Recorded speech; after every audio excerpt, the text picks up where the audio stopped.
Imagine this. You're in your teen years and you live a very busy life. You have school every day, you have sports, friends, family, work, and extracurricular activities. Sometimes it can be very hard to find some downtime. And with more and more people having access to smartphones, you can manage your friends and family on social media as well as have entertainment. And social media can be used as a way to escape from reality and spend your downtime. With all the answers that social media provides, it can be easy to find yourself spending countless hours looking at useless information on social media. On YouTube, you'll find yourself watching funny cat or dog videos, and the next hour, you'll be watching how to bake a cake. On Instagram and Snapchat, you'll be constantly looking for information that piques your interest and watching stories of people that have no effect on your life. So I started to think about how easily my mind craved this instant and unimportant information, and I started to think how easily social media companies reeled users in and kept them reeled in.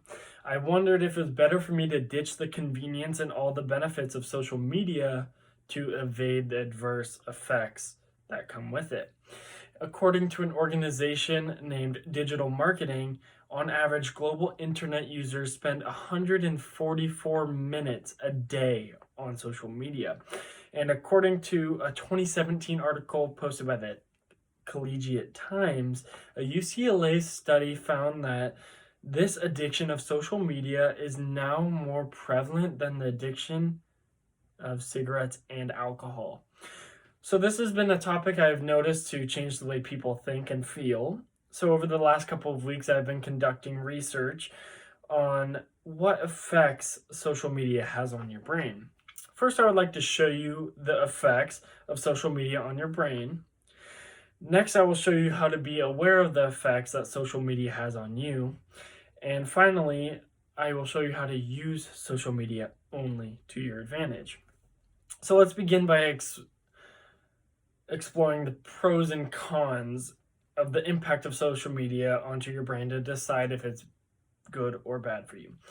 McLean Hospital, a Harvard Medical School affiliate, states that social media has a reinforcing nature, meaning that using it activates the brain's reward center, releasing dopamine, also known as the feel good chemical, that is linked to pleasurable activities such as sex, eating food, and social interaction.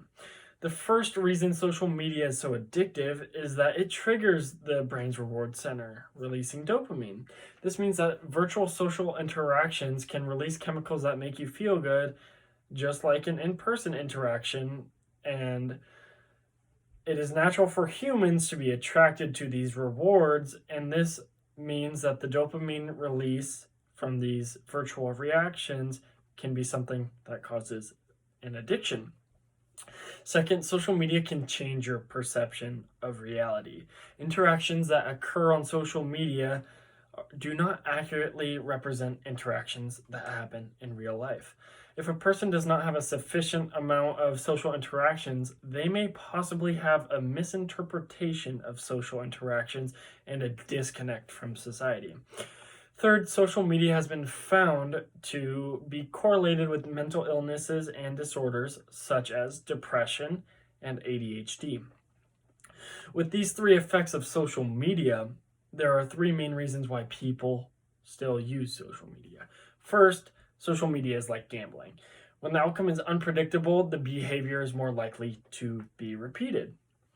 A social media poster does not know the outcome of their post will be. Will they get 10 likes, 50 likes, 1,000 likes, 1,000,000 likes? Sometimes even aspirations of being famous can lead to a user posting over and over again on social media. Second, social media also boosts self-esteem and a sense of belonging in social circles. People post content with hopes of positive feedback, which brings in a dopamine rush. For instance, on Instagram, you can like people's pictures as well as comment and give the creator positive feedback with your comment. Third, the fear of missing out is a major role in social media's addiction, especially in teenage years and in high school. If everyone at school is using social media and you're not, you can be socially outcast, and the only way to avoid that is to join in. Now that I've told you about the effects that social media has on you, here is how you can start to notice what is happening.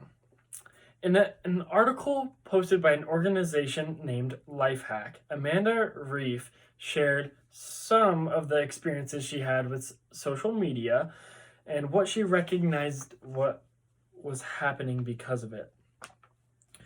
She noticed many warning signs. 5 of the signs are: first, a reduction in person-to-person interactions; second, distractions from life goals; third, worsening of mood and higher risk of depression; fourth, more fragile relationships; and fifth, a constant comparison of oneself to others.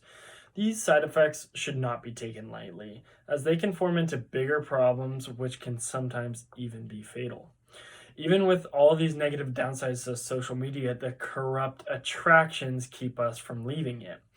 With us being able to remain in our social circles even when we are absent from them, including times like the COVID-19 virus, it is not such an obvious and simple fix.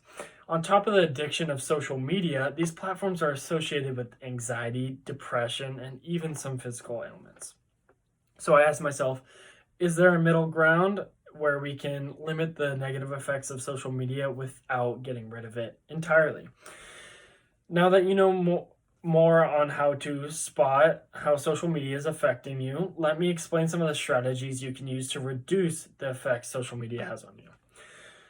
Let me tell you how social media can actually be a good thing. In an article posted by King University states that many researchers only focus on negatives of social media when there are also several potential mental wellness advantages that attract us to it in the first place.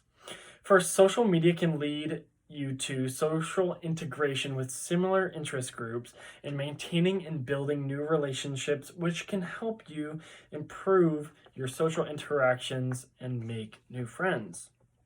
Second, social media can lead you to body positive lifestyle motivations, as well as the availability of support groups to aid in your search when needed.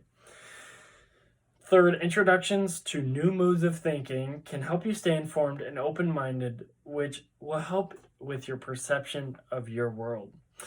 With all these positives that come with social media, getting rid of it entirely may not be the best option. In an article written by Noah Schoaf on January 30th, 2020, concludes that using the strategy of limiting social media can benefit health and happiness. A study from the University of Pennsylvania had 143 undergraduates at the university limit a random social media website to 10 minutes per day, whereas some were chosen to use social media as they regularly did for 3 weeks. The study found that the group that limited social media showed significant reductions in loneliness and depression over 3 weeks compared to the control group, also known as those who were using social media as usual. Due to the university's findings, they suggested that limiting social media use to approximately 30 minutes per day may lead to significant improvement in well-being.